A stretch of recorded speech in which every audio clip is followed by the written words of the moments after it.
నటరత్న ఎన్టీఆర్, జయలలిత జంటగా నటించిన చిత్రం కథానాయకుడు. టీవీ రాజు సంగీత దర్శకత్వం వహించిన ఈ సినిమాలోని పాటలు అన్నీ హిట్టే.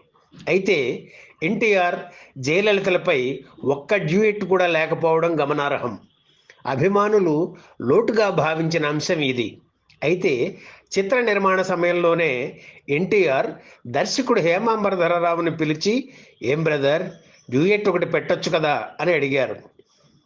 "లేదు సార్, ఇది చాలా విభిన్నమైన పాత్ర, రొటీన్గా డ్యూయెట్ ఉండకూడదు" అని చెప్పారు హేమాంబరధరరావు. "ఏం, డ్రీమ్లో ఉండొచ్చు కదా, ఏమిటి అభ్యంతరం?" కొంచెం విసుగుతో ప్రశ్నించారు రామారావు. "అలా కూడా వద్దు సార్, పాత్ర దెబ్బతింటుంది" అని చెప్పారు దర్శకుడు. ఆయన వంక ఒక క్షణం చూసి, "ఇట్స్ ఆల్ రైట్, మీ ఇష్టం" అని అన్నారే తప్ప డ్యూయెట్ కావాలని ఒత్తిడి చేయలేదు ఎన్టీఆర్.